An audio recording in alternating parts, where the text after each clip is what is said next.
en este encuentro donde nos reflejamos quienes participamos en este espacio, como lo hacemos habitualmente en la vida. Somos quienes parecemos ser y también nuestros reflejos en las distintas actividades como seres humanos y como profesionales. Estoy recibiendo con muchísimo gusto al doctor Gabriel Weber. Él es infectólogo, es argentino, pero ya con una larga estadía en Israel, más de 3 décadas tengo entendido, y es el infectólogo del Hospital Carmel en Haifa, y le damos las muy buenas tardes, doctor. Hola, ¿cómo le va? Bien, bien. ¿Cómo amanece hoy Israel después de los ataques de Hamas bueno, y los 150 ataques que tengo entendido realizó en el día de ayer Israel en la franja de Gaza? Bueno, no es mi especialidad, pero es lo que estamos viviendo hoy día aquí en Israel, un severo ataque desde la Franja de Gaza a todas las zonas de Israel, no solo las zonas cercanas a la Franja de Gaza, también en Jerusalén hubo ataques, en la zona de Tel Aviv, que es la más conocida, centro del país, muchas ciudades, también un poco más al norte de Tel Aviv, que han sido atacadas ayer, como usted bien decía, también hoy, y estamos viendo las noticias que todavía seguían algunos ataques, pero esperemos que esto se pueda solucionar lo antes posible. Sí, decía Netanyahu decía que se podía recrudecer inclusive esta confrontación bélica. Sí, estas cosas yo creo que nunca se sabe cómo terminan, se sabe cómo empiezan y no se sabe cómo terminan. Esperemos que termine lo antes posible con la menos cantidad de heridos o de muertos y esperemos que podamos normalizar nuevamente nuestras vidas como era hasta hace 3 días. Bien. Cuando decide irse de Argentina a Israel, ¿directamente fue a ejercer la medicina? Bueno, yo llegué a Israel hace 30 años, ya tenía 3 años de médico recibido en la Argentina, estudié en Argentina y había hecho mi residencia de medicina interna en Buenos Aires y decidimos llegar a Israel a hacer aliyá con mi esposa y con mi pequeña hija que tenía 6 meses. Y aquí hice de vuelta otra vez una residencia en clínica médica, después una residencia en infectología y ya hace muchos años que soy jefe del servicio de infectología del Hospital Carmel en Haifa, como usted mencionaba. Bien. La pandemia trajo, del COVID-19, trajo una nueva realidad al mundo, ¿no? ¿Cómo se previó desde el punto de vista de los médicos dedicados a la infectología y a las transmisiones virales la aparición del COVID-19? Yo creo que este tipo de pandemias y de epidemias tan importantes siempre las hemos estudiado y se habían pensado, y yo creo que cada país tenía pensados planes para poder responder a este tipo de acontecimientos tan importantes, pero yo creo que ningún plan que ningún país pudo prever o pudo promover pudo tener la respuesta necesaria a la magnitud tan importante de esta pandemia y durante tanto tiempo, porque yo creo que nosotros como médicos infectólogos tenemos planes de contención en distintos hospitales, en distintas ciudades, pero no algo que ataque a todo el mundo y durante tanto tiempo. Esta es una pandemia que está durando, como ustedes ven, más de un año. Israel es uno de los primeros países que ha salido del confinamiento y de la pandemia. Hoy día no tenemos prácticamente enfermos positivos, en número mínimo de 100, creo que se habían visto 100 pacientes diarios positivos por testeo, cuando hemos llegado a tener 10.000 pacientes diarios positivos y con una mínima tasa de internación. En mi hospital que hemos tenido hasta llegar a 100 pacientes internados por COVID-19 tanto en terapia intensiva como en departamentos normales o distintos y salas generales, hoy día no tenemos ningún paciente internado, lo que lleva a un gran alivio en la población general y también en los que trabajamos en hospitales o en centros de salud o en la comunidad, tanto sea médicos, enfermeros o otros técnicos. La base de este estado actual, esta disminución de casos y como abrirse del confinamiento a distintas áreas de la actividad ya más pública, tiene que ver con el éxito de la vacunación, con la negociación que hizo el Estado israelí con la Pfizer, BioNTech, la compra de vacunas y la posibilidad de que Israel le transmita información científica de los resultados de la vacunación a la empresa Pfizer? Sí, es algo que también no fue previsto todo este desenlace, yo creo. Si hace un año estamos pensando cuándo iba a salir una vacuna y se hablaba de tiempos, no creíamos, por lo menos en el mundo científico, porque siempre había preguntas de que en un mes sale la vacuna, en 2 meses sale la vacuna.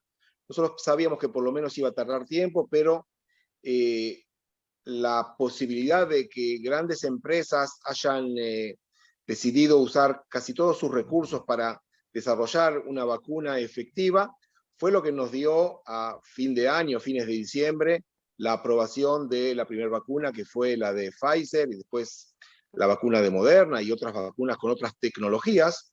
Israel había tenido contactos, no es todo declarado, porque hay muchos contratos que son secretos, pero había tenido contactos con la empresa Moderna para recibir vacunas, pero hemos podido recibir, por suerte, la gran cantidad de vacunas para poder vacunar a casi toda la población con la vacuna de Pfizer, que es de tecnología de RNA mensajero. Es importante esto, yo creo que fue bueno también para nosotros como país y población, también para, por supuesto, la compañía Pfizer y también para el mundo científico, poder ver en forma real, y nosotros, lo que nosotros llamamos en la vida real, la eficacia de lo que se había demostrado y escrito en distintos artículos científicos sobre la eficacia de esta vacuna, que se había publicado más del 90-95% de efectividad y con muy pocos efectos adversos.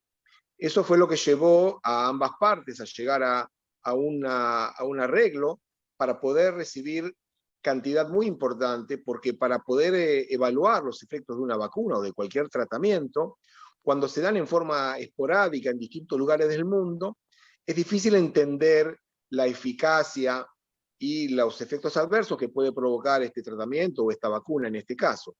Al poder vacunar en forma masiva en un solo lugar, en un país, la gran cantidad de población como nosotros pudimos vacunar, eso nos dio a nosotros, y se pudieron publicar también los artículos científicos, en cuanto a la eficacia de esta vacuna, y por supuesto que Pfizer recibió no datos de mí como el doctor Gabriel Weber recibió la vacuna, sino otra persona de 58 años en mi caso, que recibió las 2 dosis de vacuna y que no fui contagiado con el virus de la corona. Así que esto es algo importante tanto para las compañías que producen las vacunas, como para los países que vacunan a su población y para cada persona, cada uno de nosotros que ha recibido la vacuna. Eso es muy importante. Es lo que nos ha llevado a poder prácticamente ser el primer país que puede empezar a abrir la vida en forma casi normal, aunque todavía no. Usted nombró por allí ARN. ¿Qué es el ARN en una vacuna? Las vacunas tienen distintos desarrollos, distintas tecnologías. En general lo que se usan son las vacunas con un antígeno del virus, que se puede usar como un virus que es, debilitado. En esos casos, ese tipo de vacunas que nosotros usamos también en otras enfermedades, son más problemáticas porque en gente con disminución del estado inmunológico no las pueden recibir porque pueden llegar a desarrollar una enfermedad. Hay pocas vacunas que tienen ese tipo de desarrollo. Hay otras vacunas que tienen derivados de las proteínas del virus para presentarla al cuerpo y que el cuerpo pueda producir los anticuerpos en forma normal, como la mayoría de las vacunas, la de AstraZeneca, y que tengo entendido también que la vacuna rusa o la vacuna china, que tenemos menos información nosotros, tienen ese tipo de tecnología. Lo que se inyecta es la proteína solamente de la vacuna, del virus. El cuerpo reacciona a una proteína extraña y provoca y produce los anticuerpos que lo van a defender, digamos, del contagio y de la enfermedad. En el caso del ARN, es un poco más tecnológicamente desarrollado, porque en vez de inyectar una proteína, se inyecta las directivas al cuerpo para que el cuerpo produzca una proteína, y esa proteína sea identificada como extraña en el cuerpo, y nuestro cuerpo pueda desarrollar los anticuerpos necesarios. Lo que sí hemos visto es que con otro tipo de vacuna, como por ejemplo la vacuna de la gripe, que es una vacuna que se inyectan distintas partes de proteínas para ser reconocidas por el cuerpo, la efectividad es de un 60-70%. Y en esta vacuna basada en ARN, que son la vacuna de Pfizer y la de Moderna, hemos visto una efectividad de más del 95%, que eso es muy importante para poder prevenir una enfermedad tan grave como es el COVID-19. Entonces, hemos tenido la oportunidad, yo creo, de ver el desarrollo de esta vacuna y la efectividad de esta vacuna. Bien, hoy de los 9 millones de israelíes, ¿cuál es el porcentaje de los vacunados? Porque creo que con las dos dosis todavía no está el 100%, obvio. Nunca No, estará el obvio. 100%. No, nunca estará porque, por ejemplo, solamente se está vi algunos papeles de la aprobación del FDA, o el FDA, no sé cómo lo llaman allí en Uruguay, que ha aprobado recién ahora, o está en aprobación, dar la vacuna de Pfizer a jóvenes o niños de 12 a 16 años. La vacuna está solamente aprobada para usar en mayores de 16 años, y toda la población, obviamente juvenil e infantil, no puede ser vacunada porque no está autorizada. Entonces, toda esa población no recibe la vacuna. En Israel hemos llegado, yo creo que en líneas generales, a más de un 60% de la población general vacunada, pero lo más importante, que hemos llegado a más de un 90% de la población mayor de 50, 60 años que ha recibido la vacuna, y que es la población que es más susceptible a tener complicaciones o que tiene una tasa de mortalidad más alta. Entonces, vacunando a ese estrato de edades de mayores de 50, 60 años, se produce una disminución más importante todavía de las internaciones y de los estados graves de la enfermedad. Lo que se hizo aquí en Israel, como se hace en otros lugares del mundo también, yo creo, empezaron a vacunar por edades. Digamos, primero se vacunaban mayores de 80 años, después mayores de 70, 60, bajando la edad hasta llegar a una vacunación universal de todo el que quería recibirla. Como en todos lugares del mundo y en todas las vacunas, hay gente que tiene alguna reticencia, tiene miedo, no quiere recibir una, y no ha recibido la vacuna por voluntad propia, digamos, no se ha obligado. En el hospital, por ejemplo, hemos llegado a un índice de vacunación de más del 90% en casi todos los hospitales de Israel, lo que es muy importante para tener el personal médico y asistencia que esté vacunado para no caer, como hemos tenido muchos casos obviamente, de enfermedad en el personal de los hospitales. Claro. ¿Qué significa la protección cruzada que puede otorgar la vacunación en este caso de Pfizer, ¿no? La vacunación cruzada es lo que se llama la vacunación de rebaño.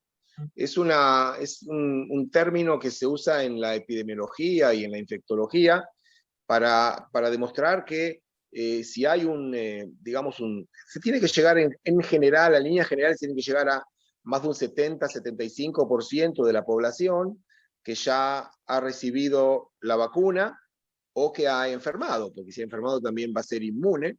Cuando se llega a esos números tan altos, la circulación del virus es tan bajo que disminuye en forma importante el contagio, el número de enfermos.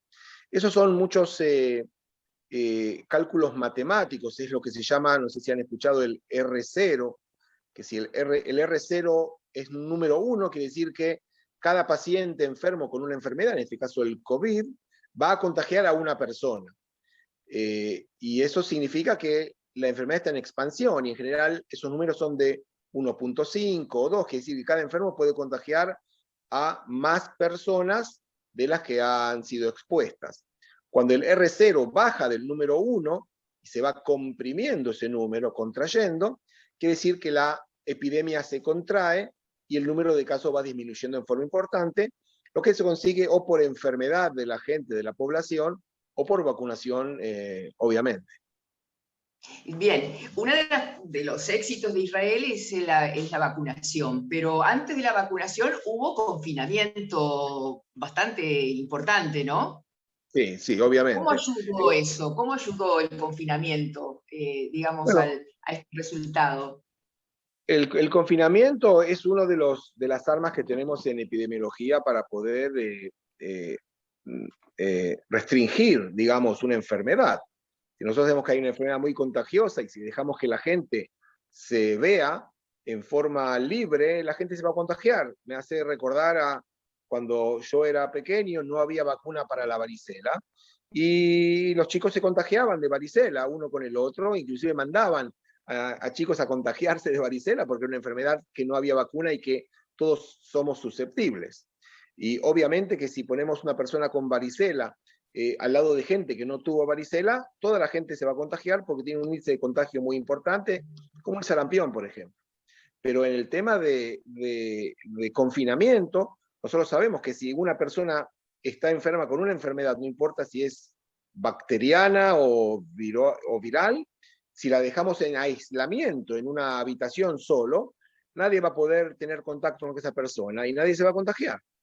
Es difícil hacerlo, por supuesto, con población tan importante, es fácil hacerlo, lo hacemos diariamente nosotros, en los hospitales, con gente con enfermedades infecciosas, que sabemos que son contagiables, entonces los ponemos en confinamiento, pero poner en confinamiento toda una población de una ciudad, de un área o de un país, como se ha hecho en todo el mundo, es muy difícil y por eso no pudimos controlar esta enfermedad y no se puede controlar esta enfermedad porque es muy difícil llegar al 100% de toda la población. Y entonces por eso se ve que gente que no cumple con estas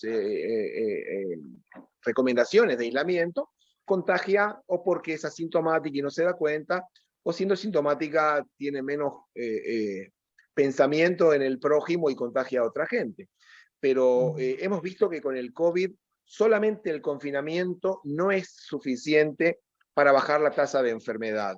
Nosotros en el principios de este año, en enero y febrero, que tuvimos lo que aquí llamamos la tercera del pico de infecciones, fue, como le comentaba, muy importante. En la primera ola aquí en Israel hemos llegado a tener entre 500 y 800 diagnósticos diarios por testeo. En la segunda ola, que fue en noviembre, tuvimos entre 1.500 y 2.000 diagnósticos diarios, y en la tercera ola, que fue en febrero, entre enero y febrero, cuando ya habíamos empezado a vacunar, teníamos una cantidad de contagios, de diagnósticos diarios de 10.000 personas para un país de 9 millones de habitantes. Era muy importante, casi un 10% de los testeos eran positivos, lo que es un número muy, muy importante. Vimos que ese número disminuyó solamente con el ingreso de la vacuna y la alta tasa de vacunación que pudimos conseguir en los pacientes, en la gente adulta de más de 60, 70 años. Ahí empezó a declinar el número de contagios hasta llegar al número mínimo, como comentaba ahora, creo que hoy día la cantidad de pacientes activos en todo el país eran 1.000, lo que es ínfimo en lo que hemos tenido en la tercera ola de esta enfermedad. O sea que el comportamiento social es importante, pero no necesita la otra pata que es la vacunación y Exactamente. seguramente el seguir cuidándose posteriormente a la vacunación.